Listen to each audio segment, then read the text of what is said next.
ครับสบายดีผมแม่พี่น้องบนสุโขสุขเลยเนาะตอนนี้บ่เพิ่นอยู่ที่บ้าน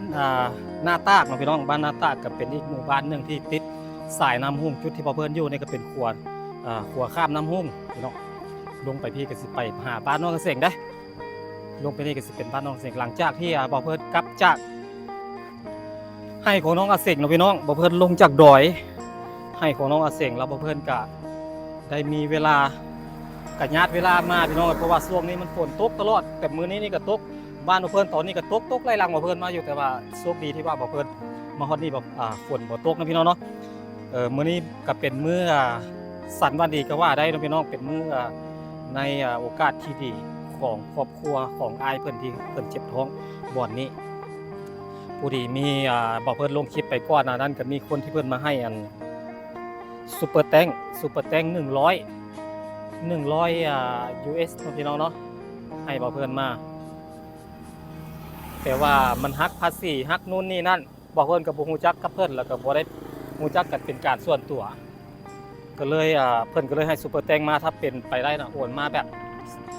โดยตรงมันน่าจะได้ดีกว่ามันน่าจะได้เต็มกว่าอันนี้เพิ่นโอนมาแบบเพิ่นให้มาแบบซุปเปอร์แตงมันก็เลยเหลืออยู่ที่$70พี่น้องหักภาษีไปหรือจาก100เหลือ70พอเพื่อนก็เลยสินำเงินก้อนนี้ก็คือเงินก้อนนี้นะพี่น้องเอาไปให้เพื่อนเล็กมาเป็นเงินกีบเอาไปให้เพื่อนช่วยเหลือเพื่อนในการผ่าตัดเพราะว่าเพื่อนสิผ่าตัดกลางเดือนนี้พี่น้องผมว่าเป็นมื้อใดผมว่าสิเจอเพื่อนหรือบ่เนาะพอเพื่อนก็ได้ซื้อมาม่าแก๊สนึ่งแล้วก็ซื้อข้าวสารน้ำบอเพื่อนก็ต้องขอขอบใจผู้ใหญ่ใจดีหลายๆเนาะเพื่อนบอกประสงค์น้ำเพื่อนอยู่เมืองไทยนะพี่น้องเพื่อนฝากเงินมาเพื่อนตั้งแต่กลางเดือนที่แล้วบ่เพิ่นบ่มีเวลาแล้วก็บ่มีโอกาสได้ไปหาเขาเจ้าเพราะว่ามันไกลกว่าสิได้ไปหาได้ก็บ่แม่นง่ายเลยเนาะบ่เพิ่นก็เลยได้ถือโอกาสได้ไปมื้อนี้บ่เพิ่นก็เลยซื้อข้าวสารไป15กิโลแล้วเพิ่นก็เหลือเงินเหลือจากซื้อข้าวสาร15กิโลบ่เพิ่นก็เอามาซื้อมี่แล้วก็ซื้อมากไม้เอาไปฝากไปต้อนเพิ่นเนาะพี่น้องแล้วก็บ่เพิ่นก็มีของน้องว่านำเด้บ่เพิ่นก็ต้องขอบใจผู้ใหญ่ใจดีพี่สารนรงค์เนาะเพิ่นอยู่ต่างประเทศพี่น้องเพิ่นฝากเงินมาเพิ่น1,200 บาทบ่เพิ่นก็มาแลกเป็นเงินอยู่ในกระเป๋าบ่เพิ่นนี่เนาะเพิ่นก็ซื้อมีแก๊สนึ่งแล้วก็ซื้อข้าวต้มขนมแล้วก็เงินที่เหลือบ่เพิ่นก็เอาไปให้น้องไปเลยสิเอาให้น้องไปเลยบ่เพิ่นก็มีเกลือมีเป็นนัวมีน้ำตาลเอาไปให้ เมทัลคนหนึ่งที่เราบุมีเกือบไส้เนาะบอกเพิ่นเคยซื้อไปให้เราถึงหนึ่งละแดดฮ้อนพี่น้องเอ้ยฮ้อนขนาดเลยบอกเพิ่นก็ญาติเวลามาได้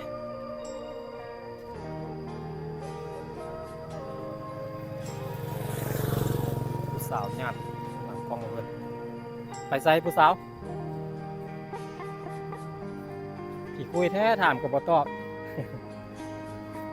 น้องผู้หญิง2 คนเพิ่นย่างกันสิพาดหน้ากล้อง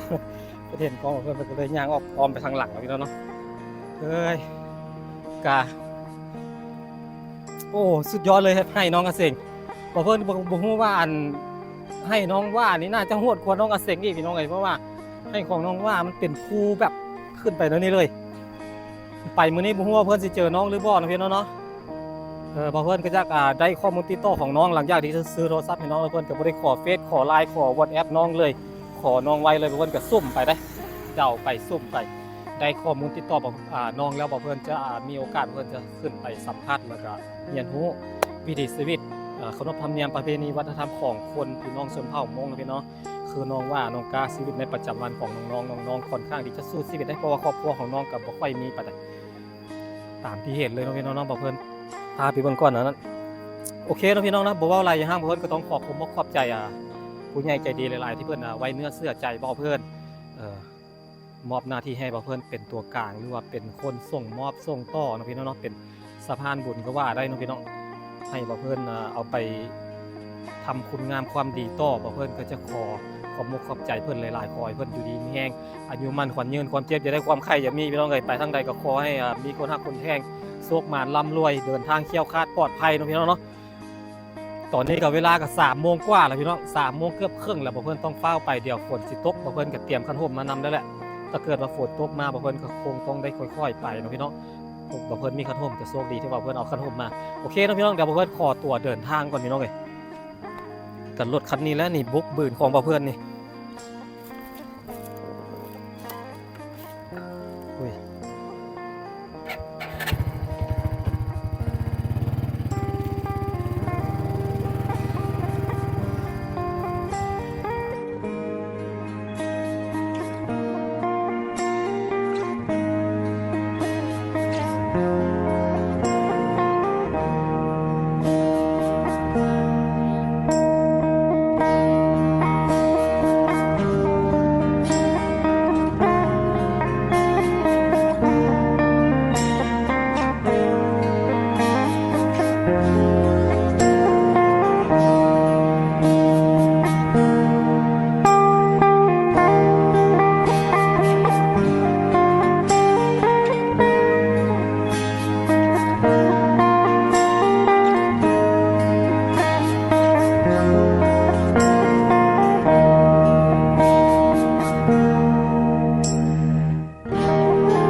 บายดีมีคนอยู่บ่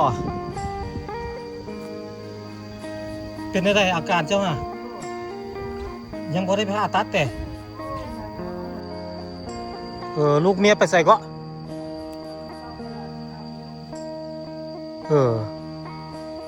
อยู่ในบ้านพุ่นแต่ค่อยมาลิ้นน้ำเด้อโอ้กระโดนเติบบ่ได้มาบ่ได้มาโดนเติบเลยพี่น้องเลยโอ้ให้นาไถ่เมื่อละ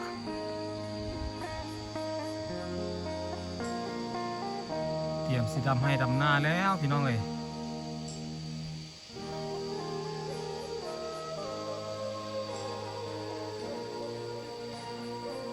บรรยากาศดีขนาดเลย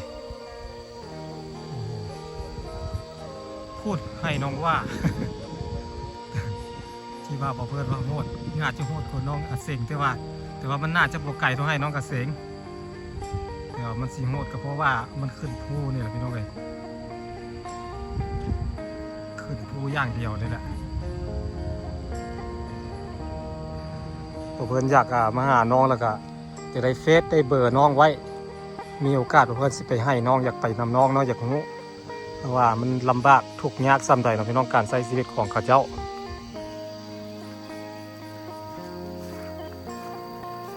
ยังพอได้ผ่าตัดเนาะโอ้เมื่อไรสิผ่าตัดกับนดที่28 เดือน 6นี่โอ้วันที่28 เดือน 6นี่โอ้อันยังเดี๋ยวค่อยบ่เปิดก็ได้อันนี้ โอ้อันยังวันที่28 เดือน 6นั่นที่28 เดือน 6เข้ามาโอ้อันที่มันได้ยินเสียงอันเจ๊ดอันเสียงอาหารออกมาแบบเวลาเขาขยับเขาติ่งแล้วมันละลายออกมาแม่นบ่อ้ายเสมอเลยเสมอพาดเลยตลอดเลยตลอดเลยต่อยเฮาสินอนอยู่ซื่อๆก็ออกคือกันบ่นอนอยู่นั่งก็ออกลุกก็ออกนอนก็ออกเลยอ๋อค่อยอันยังนำเด้เป็นตาญาติเนาะอาการมันเป็นอันนี้แล้วตัวนี้นี่ผ้ายังโตอยู่หน้าท้องนี่แบบใช้มันเป็นกระเพาะลำไส้เนาะมันจะซอดอยู่ในเราจะพาล้างตัวนี้นี่ได้นั่นแล้วเขาตัวนี้เขาเจาะหูไหมตัวนี้เราเจาะหูไหมเหี่ยวเลยพอดีบนไส้อันเดี๋ยววันเอากองออกบนไส้ท่านบนซอดท่านเรามันอยู่ฟับพีเนาะมันอยู่ฟับพีเขาก็เลยเจาะหูข้างซ้ายพี่เพื่อเขาสาเหตุที่เขาวันให้เจ้าโลท่านผ่าตัดรอบสองนี่เพราะว่าอย่างสาเหตุย้อนอย่างสาเหตุย้อนว่าไส้นี่มันจะสอดในหนึ่งฝักพงหนึ่งเนาะพงหนึ่งมันใช้เดิมเราก็จะเอาตัวนั้นแบออกมานี่ติดกันซีนเฮานี้ให้ใช้กับซีนเฮานี้มันเป็นเดิมกันเลยสกอตแล้วจังสีได้อันทำการยิบไหมเราก็เราจะปาดออกทั้งแคบ2 แคบนี่ยิบติดกันมาสิแผ่นหม้อเขาจะเอาเป่าสิซะโอเคอันค่อยมานี่ก็ค่อยกะสีมาแวะเล่นน้ำเจ้านี่แหละบ่ได้มาเล่นน้ำโดดแล้วค่อยละอันเหยื่อค่อยน่ะว่าบ่เป็นอย่างน้ำค่อยก็มีน้ำค่อยก็อยู่ในรถก็มีขอบใจหลายๆอายเพิ่นเอาน้ำมาให้กินอันเจ้ามาอยู่นี่เอาจะจับอันนี้ไว้จังสิทีอันนี้ค่อยอันซื้อมาฝากเจ้าอย่างน้อยกับบุมีแนวอยู่ในกินกับมันบุท่วงประทานกับกินต้มมีต้มอย่างเอาเนาะขอบคุณขอบใจเด้อนี่มันของอายมาช่วยเหลือให้พวกน้องนะอันนี้อันข้าวสารเด้อนี่อายก็เอาข้าวสารเข้า15 โลมาเป็นข้าวไหม้ได้เป็นข้าวไหม้เด้อข้าวอย่างดีข้าวขาวส่วนเด้อนี่ค่อยซื้อมาฝากขอบคุณขอบใจละลายมีผู้ใหญ่ใจดีก็เจ้าวันฝากมาให้ค่อยอันเอามาให้เจ้ามาให้ขอบคุณขอบใจละลายครอบครัวเจ้าอันนั้นเลยอันนี้มากไม่ซื้อมาฝากเด้อซื้อมาฝากขอบคุณว่ามาเยี่ยมเจ้าเด้อให้เจ้าดีเจ้าเศร้าเป็นกำลังใจให้ขอบใจละลายโดยมาเยือนอยู่พี่ค่อยเสียวค่อยมีเงินให้เจ้านำค่อยเสียวเงินให้เจ้านำมันอาจจะบ่หลายแต่มันก็เอาไปเติมกันเนาะ นั่น แมงต่อมันบ่กัดเจ้าบ่ผู้ที่มีอันคนก็เจ้าว่าเห็นในคลิปแล้วก็เจ้าให้ซุปเปอร์แตงมา100 ดอลลาร์นะ 100 ดอลลาร์แล้วก็เจ้าบ่ได้โอนมาแบบโดยตรงก็เจ้าโอนอันส่งมาทางอันข้อความทางอันในคลิปก็เจ้าเห็นคลิปเจ้าที่ค่อยมาถ่ายเอาเจ้ามื้อนั้นนะ เจ้า แล้วมันละหักเปอร์เซ็นต์ไป 30%แล้วเหลือแต่70แล้วค่อยเราก็แลกเป็นเงินกีบมาแล้วมาให้เจ้านี่ เจ้าเป็นเงินเอาให้เจ้าได้เอาให้เจ้าละถือว่าบ่ล่วงบ่หลายแต่ก็ซอยกันเนาะเติมกันให้ประมาณล้านหกนี่แหละประมาณนี้ล้านหก ครับผมขอบใจ เลย หลายๆ บ่เป็นหยังพูดอันขอบใจอันเพิ่นพุ่น เอาขอบคุณขอบใจหลายๆทุก อัน ๆท่าน เพิ่น พวกอายเด้อข เพิ่ อน บ เป็ คุ น ณขอบใจ ผู้ใหญ่ใจดีเพิ่นฝากให้เด้อเพิ่นสิต้นสงสาร ใจ เด้อ ขอบทวมทุกความยากก็ตามพวกอาย ครอบ พ คว รั ก ว เรา ทุก เฮ็ด อย่าง เด้อขอบคุณทุกอย่างเอาขอบคุณขอบใจหลายๆ อันนี้น่าจะเป็นคนต่างประเทศ จะเป็นคนต่างประเทศ เพราะว่าหน้าบ่ฮู้ว่าเป็นคนลาวหรือว่าเป็นคนนั่นมงหรือว่าเป็นคนหยังบ่ฮู้แต่ที่แน่ๆน่าจะเป็นคนต่างประเทศ แต่สิเป็นคนลาวเฮานี่แหละเบิ่งทรง เจ้า ก็เจ้าเห็นในคลิปแล้วก็เจ้าเอาให้ เอาข เอา อบ ให้ คุณ เจ้า ขอบใจ ก็อันนี้ค่อยสิไปให้น้องว่า น้องว่าเมื่อวานนี้ก็เบอร์โทรศัพท์เพิ่นก็บ่แฮง เน็ตบ่แห้ง นัดบ่แฮงเพิ่นก็มาเอาเบอร์อยู่งานนี้ไปซ่องเบอร์ โอ้ ลักเจ็ดเบอร์หนึงแล้วเมื่อวานนี้มาเอาลักเก้าเบอร์หนึง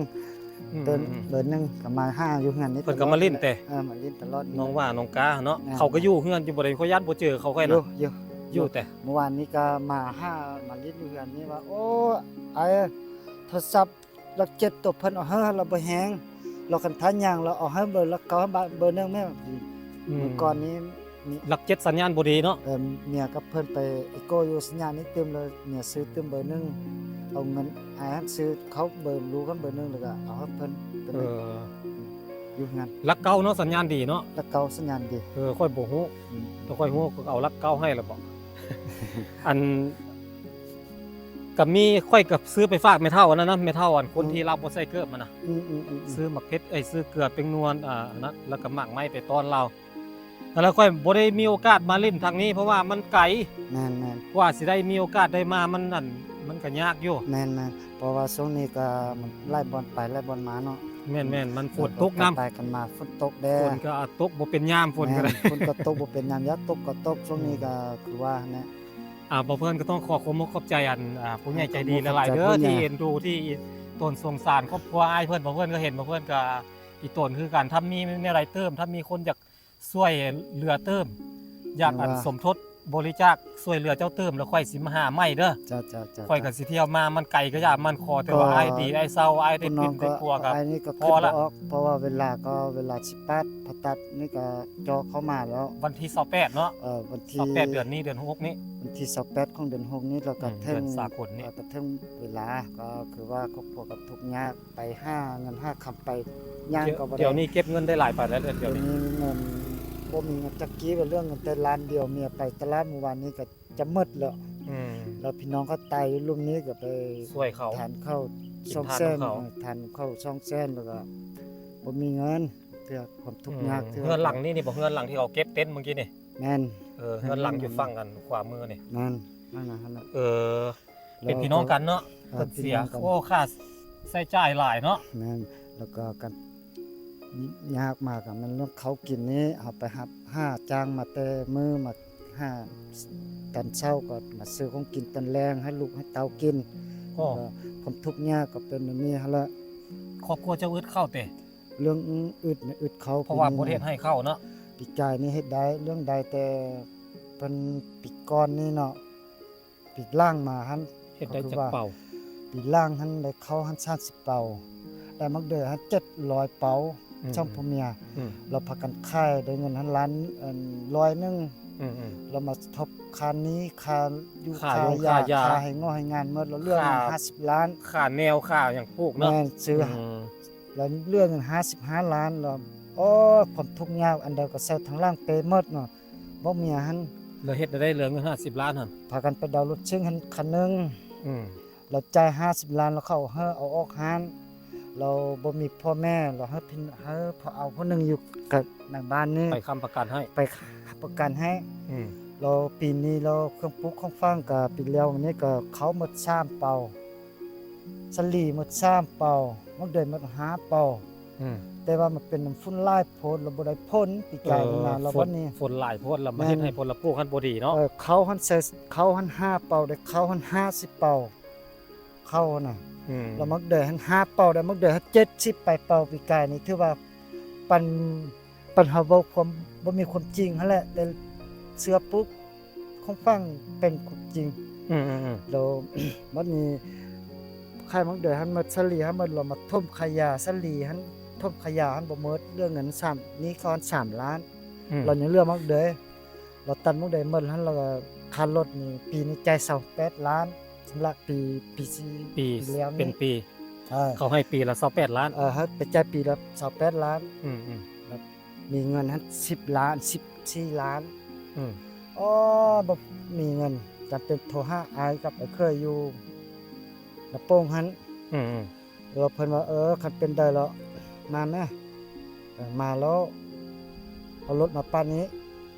แล้วกับไอ้จะเอาเงินให้เติมเราไป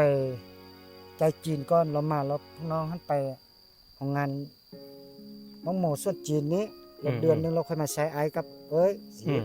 ก็ตกลงจับเงินก็เอารถซิ่งไป ไปให้เขาเจ้า ไปหาเขาเจ้าพุ่นแล้วก็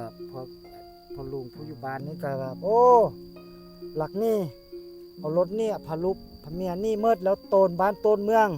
ตามเข้าเฮ็ดความจริงฮะ พอลุงคนที่ค้ำประกันให้นี่ มาแล้ว เว้าให้เจ้าฮะ เอาจีนมาคันถ้าได้28ล้านเราถ้าปีหน้าจะมาจ่ายเติมเอาเงินถ้า28ล้านบ่เอาคันถ้าจะบ่จ่ายให้50ล้านแล้ว55ล้านแล้วเอาแต่รถแล้วก็จีนก็จับแต่กระแจจับแต่แกงหั่นแล้วก็จำเป็นเว้าก็กับอารวาสแล้วก็จำเป็นตาให้จีน สรุปแล้วรถเฮาขึ้นให้จีน รถของเราพอเอาเข้ามาหลายคนเลยอยู่บ้านนี้เข้ามา3 4คน5คนกับจีนเขาเฮ็ดแบบละเมิดกฎหมายให้เฮาเลย ทั้งที่อันปีหนึงให้ส่ง28ล้าน แม่น แล้วเราคิดว่าเจ้าสิหนี เออ ที่จริงแล้วบ่ได้หนีเสียวรถ บ่ได้นี่ เสียวรถไปให้อันพี่น้องอันไอ้เคย ไป เอาไว้น้ำเพิ่นแล้วเอาเงินน้ำเพิ่นมาทอกจีน เราไปเฮ็ดส่วนน้อง แล้วล่ะสิเฮ็ดสวนบางโมโตแล้วหาเงินมาใส่นี่ เจ้าร ถเราบ่ได้อยู่นำเฮาร ถเรา ถึงว่ามันสิบ่ได้อยู่นำเฮาก็ยากแต่ว่าเฮาจ่ายเงินก็ถือว่าบ่เป็นหยัง บ่เป็นหยัง แต่ว่าจีนมันบ่เฮ็ดแบบนั้น จีนมันมายึดเอาเลย จีนก็บ่เฮ็ดแบบนั้นจีนก็มายึดเอาเลย แต่ความจริงแล้วมันจะแม่นแต่พี่น้องทางบ้านเฮานี่เฮ็ดให้ซื่อๆแล้วก็เขาเจ้าก็สร้างเขาทับเงินหันเลยเงินอยู่รูปนี้ โอ้ เขา ความ เลยสั่งให้เจ้าอันย้ายเฮือนมาเงินออกจากหันเลย บ่สร้างใหญ่เลยเดือนขยะเข้าค้ายอยู่ในบ้านนี่อย่างนี้เขา3ล้านเนาะเขาทับเอาเขาอยู่ในเฮือนเลยทับ อ๋อ กระแจเอาเข้าเอาประจักษ์เครื่องเป็นพาเป็นเม็ดอันเป็นตะเซานี่เถอะ เอาแต่สิเฮ็ดเลยบ่ได้ เอาแต่ บ่ สิ ได้ เฮ็ ยา ด น เลย กฎหมายเลย บ่ยันกฎหมายเลย แล้วในบ้านได้เว้าได้ เรา ให้ ในบ้านเราก็เขาทับปั๊บก็โทรหาในบ้านก็ว่าค่อยก็เว้าบ่ได้ สิเว้าบ่ได้ สมัย เด้ นี้ เฮาเป็นนายบ้านเด้ สมัยนี้เรามัน คลียร์แหละ คน ปัญหาลูกบ้าน ไปต่างหมดเราให้เจ้ากลับมาก่อนค่อยมาเว้า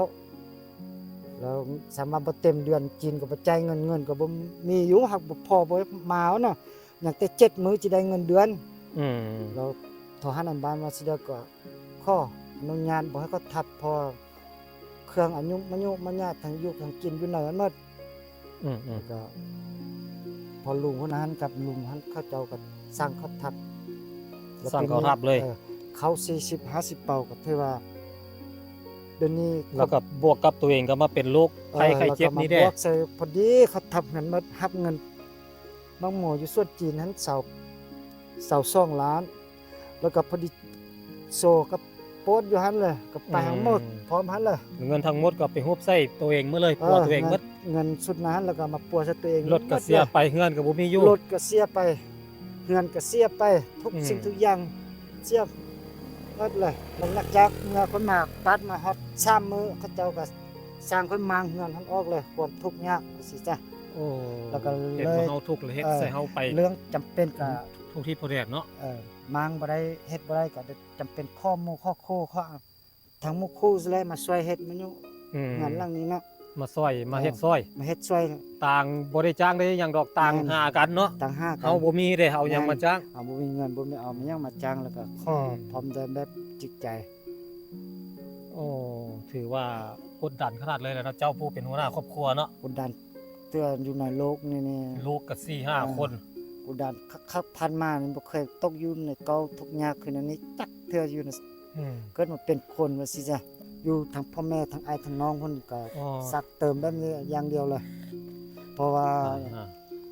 คือเขาเว้าเนาะเขาก็แม่นลูกแบบบ่มีพ่อมีแม่ได้แล้วก็ผู้เดียวได้แม่ แม่ ก็ เสียแต่ยังน้อยแต่เกิดเนาะ แม่เสีย บ่เห็นฮอดหน้าแม่ซำ บ่ เนาะ เห็นฮอดหน้าแม่แล้วก็ แล้วก็พ่อก็ไปเอาเมียใหม่ พ่อ ก็ ก็ ไปอยู่ ไปเอา นํเมีย เมีย ให ใหม่ ม่ของพ่อ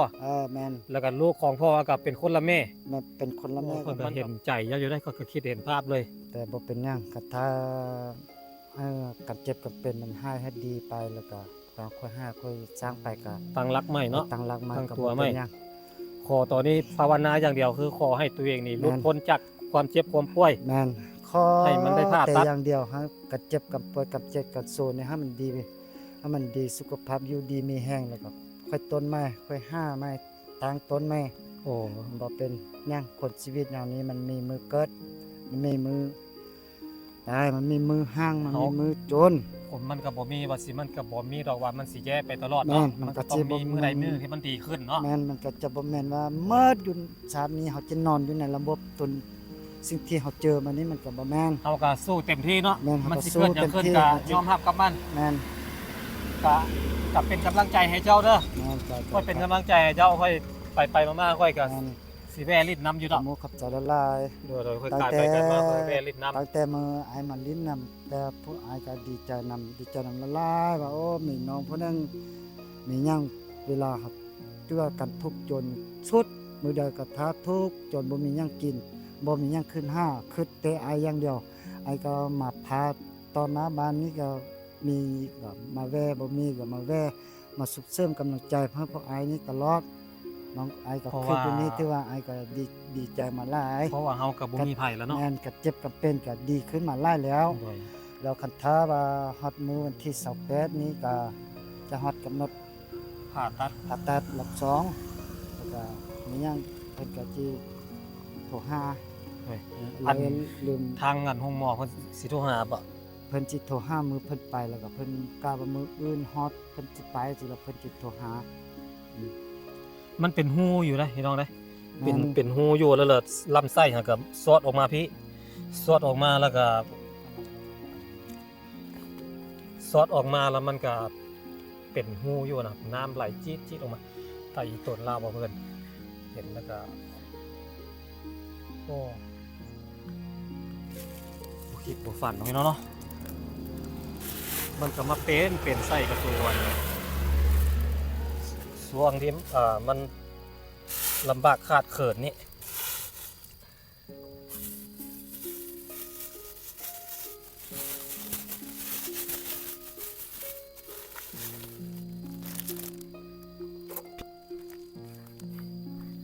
เขาเพื่อจะเอาข้าวจี้ใส่นมให้เรา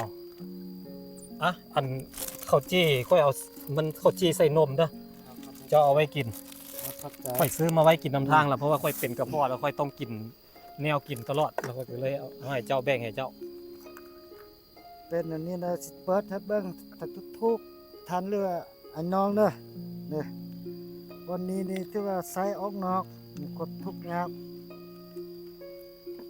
บางคนบอกกล้าบางคนญาติ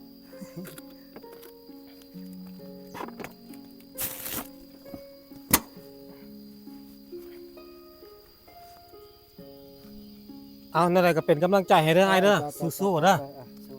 อันของต้นของฝากเล็กๆน้อยๆบ่ล่วงบ่หลายดอก ๆ แต่ก็ ขอบใจเด้อ โดยบ่เป็นหยังบ่เป็นหยังไงบ่เป็นหยังขอให้เจ้าสู้เป็นกำลังใจให้เจ้าโดย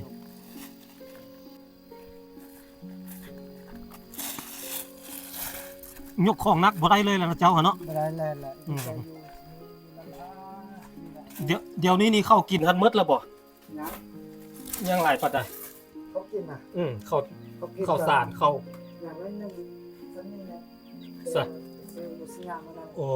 เดี๋ยวสันนี้ เจ้าได้ซื้อข้าวกินเตะ ได้ซื้อเขากิน โอ้ข้อยก็บ่คิดว่าเจ้าสิได้ซื้อข้าวกินได้นี่ข้อยคิดว่าเจ้าเฮ็ดให้ยังพอมีข้าวกินอยู่บ่มีแล้วเนาะ น้องว่าเนี่ยเขาก็คือน้องล้อเนี่ยจ่ายให้เขาไม่ได้ทำนะแล้วก็เอาเข้า50 60เป่า เอาไปหมดเลยแม่นไผเอาไป 50 หานตัวใหญ่ๆแค่เครื่องอยู่นี่เนี่ย เอาไปเห็นอย่างเจ้าติดหนี่เขา ทีนี้เขาพยายามสร้างลานรัศมีมันประทันไซเพื่อเราประทันขั้นได้แล้วก็พับเอานี่ไปส่วนห้องหมอน เอาแล้วเข้า50เป่ามันฮอดบ่มันกลายที่3ล้าน กายแต่ย่างเขาเฮ็ดพร้อมได้แต่ตัวมีบ่เบิ่งคนแล้วก็บ่เขาบ่ไปเคลียร์แล้วก็บ่ไปเลยก็เจ้าเขาสิเว้าเรื่องก็เขาก็สิว่าเขาผู้เดียวสิเว้าเรื่องตลอดศิลปินได้ก็จะได้ออก เอาอันปล่อยมันผ่านไปแล้วก็ผ่านไปเนาะไอ้เนาะ แม่น บ่ต้องเก็บมาคิดเด้อเจ้าบ่ต้องเสียใจเด้อ แม่น เอ้ยสู้ขนาดเลยเนาะเจ้ากันเนาะไปเบิ่งในเฮือนเราก่อน บ่มีหยังแล้ว ขออนุญาตเบิ่งเด้อนี่ได้ข้าวสารเราก็ได้เหลือประมาณนี้ข้าวนี่เข้าไปซื้ออยู่ไสยะแต่ค่อยขอเบิ่งในเด้อเม็ดข้าวอันข้าวเหนียวบ่ อยู่ตลาดเขาเจ้า25,000มันก็ถือ โอ้ ซื้อไว้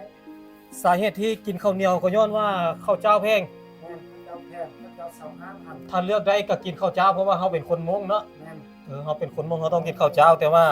มันก็ประหยัดกว่า แม่น แต่ว่าข้าวเหนียวนี่มันสิเปลืองกว่า แม่น แต่ก็สาเหตุที่เฮ็ดให้ซื้ออันข้าวเหนียวก็ย้อนว่าข้าวเจ้าแพง เขาเจ้า25,000 นี่25,000นี่เจ้าเปิดเบิ่งแหมเจ้าเปิดเบิ่งค่อยใช้เจ้าเบิ่งบ่แม่นเขาให้เด้ข้าวนี่บ่แม่นเขาให้เด้ข้าวหน้าเด้ เห็นไหมนี่ ตัวนี้มัน25,000 แม่นตัว25นี่ค่อยซื้ออย่างดีให้เจ้านี่ ตัวนี้ครับตัวนี้ข้าวเหนียว แล้วข้าวโล20,000นั้นเจ้ากินได้บ่ ได้ ถ้าค่อยฮู้ว่าเจ้ากินได้ค่อยสิเอาอันโล20,000เอาเพราะว่ามันจังได้หลายอะนะ แม่น แต่ว่าค่อยก็บ่คิดว่าเจ้าสิอึดข้าวปานนี้ คือว่าอยู่ตลาดนี่รุ่นนี้แพงกว่าหมู่ แม่นตลาดนี่รุ่นนี้แพงกว่าหมู่ ข้าวขาวข้าวงามเนาะ ข้าวงาม เด็กน้อยได้กินข้าวงามข้าวออดแล้วบัดนี้ค่อยละซื้อรุ่นดีให้เพราะว่าค่อยคิดว่าสิเจ้ามีข้าวกินแล้วอยากให้กินข้าวแซ่บอะนะ สั้นค่อยฮู้นะนี่ค่อยก็สิประหยัดให้มันได้หลายค่อยก็อยากซื้อให้ตัวที่มันได้หลายพุ่นแหละเนาะเด็กน้อยก็เจ้าไปฟังธรรมไปฟังคำสอนของพระเยซูก็เจ้าถือพระเยซูแล้วน้องว่ากับนับถือพระเยซูแต่บ่แม่นเนาะมีแต่สิเจ้านี่เขาจะนับถือคริสเตียนไฟฟ้าบ่มีเด้เนาะ ไฟฟ้าไฟแจ้งก็บ่มี โอ้ไฟแสงก็บ่มีแต่สายไฟ แม่น มีแต่สายไฟสมัยเฮือนเก่าต่อน้ำเขาเจ้า พออยู่บ้านคนตอนกับเจ้าแม่น หลังจากย้ายออกจากหันแล้วก็บ่มีบ่อนให้ต่อ แม่น แล้วก็เลยเหลือแต่สายไฟ แม่น โอ้ตัวอันนี้มันไถนอนบ่อนนี่ อันนี้ลูกสาวนอน ลูกสาวนอนกับน้องเนาะ แม่นนอนกับอายครับ 2 คนเด็กน้อยแล้วนอนน้ำเจ้าหมด ลูกมาสุกคนนอนกับพี่ เอาค่อยกลับเด้อ เอาขอบใจด้วยนะมาสาย โดยบ่เป็นหยังรถนี้รถจี๊ดนี่เนาะ อันนี้รถกูลุงเข้ามาฝาก อันฮาวด้าบ่แม่นฮอนด้าบ่แม่นรถเจ้าแต่ บ่แม่นรถลุงเข้ามาฝากซื่อ เอามาฝากไว้เนาะ ๆ เราไปให้แต่เอาค่อยเมื่อเด้อให้เจ้าดีเจ้าเศร้าเด้อเอาสู้ๆ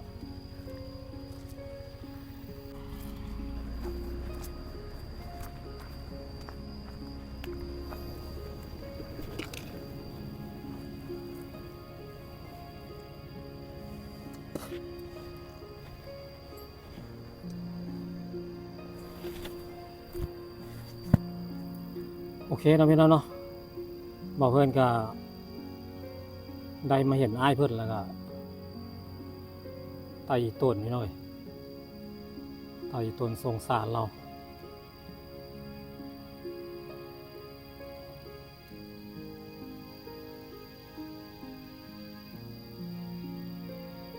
ก็คือที่พึ่งนี่คือบ่มีเลยแหละเท่าที่ว่าเพื่อนเบิ่งเท่าที่ว่าเพื่อนเว้านะถามเราสัมภาษณ์เราเมื่อกี้นี่ไล่ที่พึ่งเลยพี่น้องเอ้ยไอ้น้องก็ไม่มีใครสนใจเลย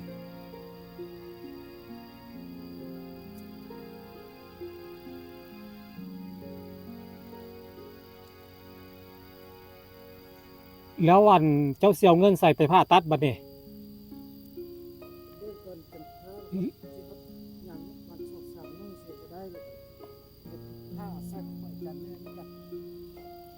แล้วทางอันกับเจ้าหันว่าในใดพระเยซูหัน เจ้าแบบว่ามันท้าครับ หอดมือก่อน เดี๋ยวฮอดมือกับท้าว่าโอ้บุตรเนี่ยบุตรบุตรเทิงเลยก็เขาเจ้าแบบช่วย กับเจ้าสิซอยเนาะ เขาเจ้าก็ออกฝั่งนี้ ยังดีอยู่ที่กับเจ้าสิซอยเนาะเอา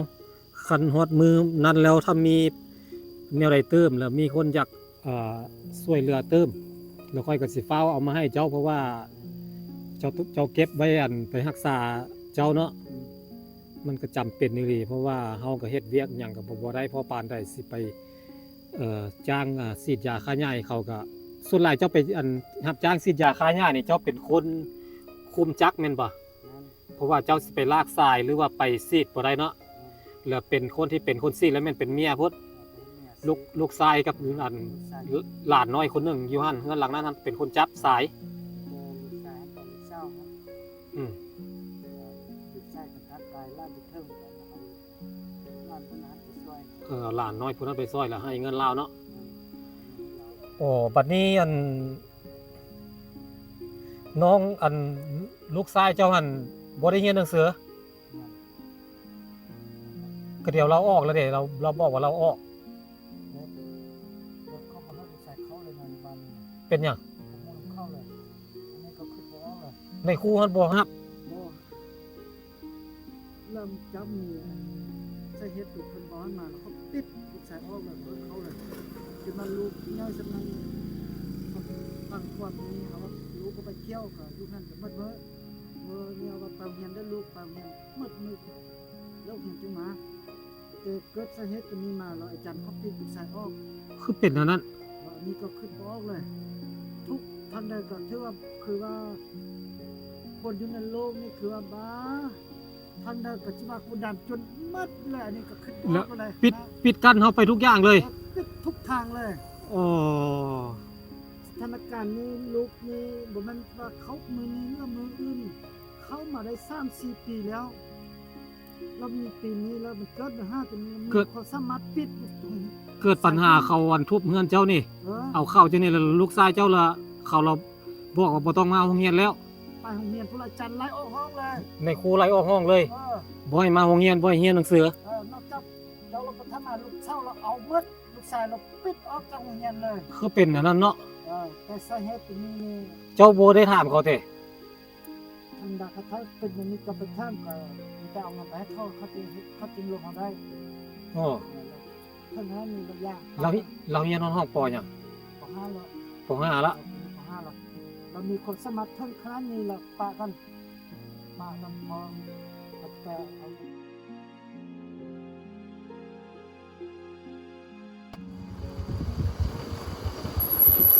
พากันมาแต่ไส ไปอาทิตย์ผ่านมา อ๋อค่อยมาเล่นเฮือนเจ้าบ่เห็นแต่ผัวเจ้าอยู่เฮือน เนี่ยเขาไปเขายังไปที่ขันเราอาจารย์เข้า แล้วบ่ แล้ว เห็นเขาน้องกาน้องว่าอยู่บ่น้องกาน้องอันนั้นน่ะน้องว่าที่อันให้เราอยู่นี่เด้เจ้าโทรหาเราค่อยดูค่อยบ่มีเบอร์เจ้ามีเบอร์เราแต่ค่อยขอได้สั่น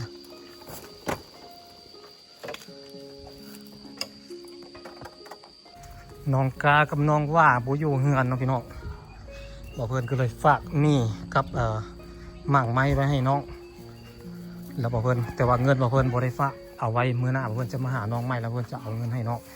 ตอนนี้บ่เพิ่นสิไปหาแม่เฒ่าว่าคนที่ลาวอันเฒ่าบ่ใส่เกิบมันนะ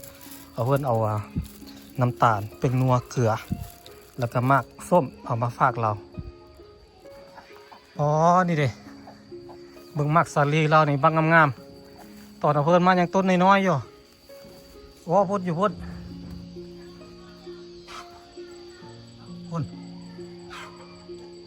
เฮ็ดเวียกโอ้เฮ็ดบ่ยากบ่เศร้าอีหลีแม่เฒ่านี่ไปหาเรากันเดี๋ยวเงินเราหลังนี่เด้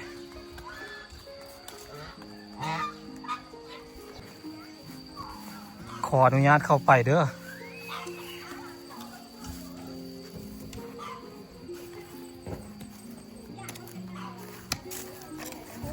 โอ้ไปซับมากี่เฮ็ด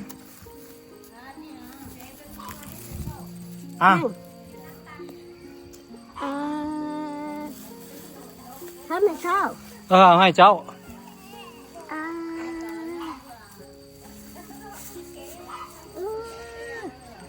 เอาละ โอ้ฝนสิตกฝนมาแล้วฝนเดี๋ยวเอาเงินให้เราจักหน่อยก่อน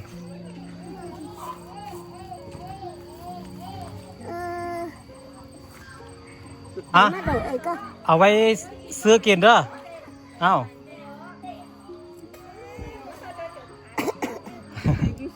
มึงไม่นั่งรู้นะ มาแต่ไสยะบุรีมาแต่ไสยะเอาซื้อมาฝากเรา มาอยู่ที่นั่น มาเล่นน้ำเรามาเอาของมาฝากเรา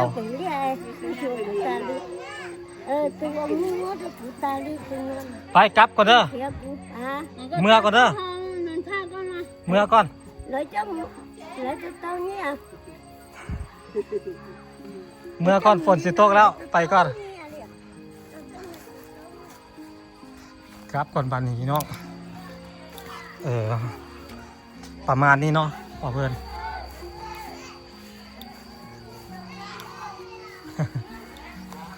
บ่ได้หวังอย่างดอกพี่น้องเลยหวังเห็นรอยยิ้มเห็นคนมีความสุขเขาก็มีความสุขไปนำ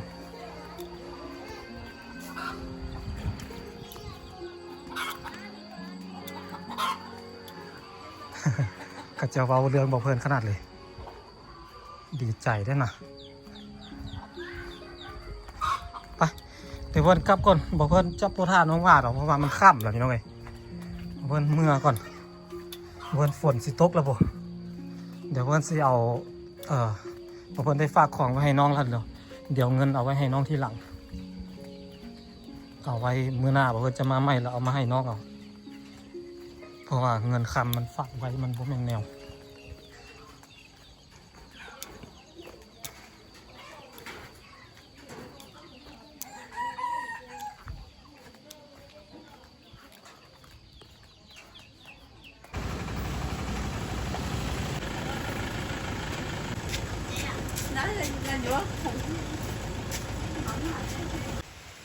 ฝนตกแล้ววันนี้พี่น้องเมื่อบ้านบ่ได้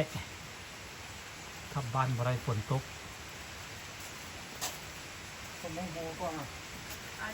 ตอนนี้เพิ่นจะที่บ้านพระ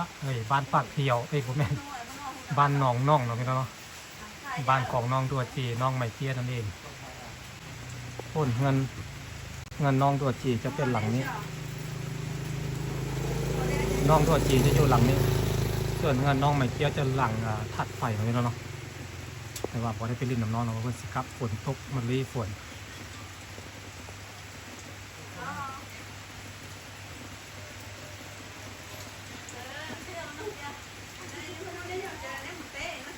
คิดว่าตัวฉี่แล้วแม่เนาะน่าจะเป็นไม่ยาก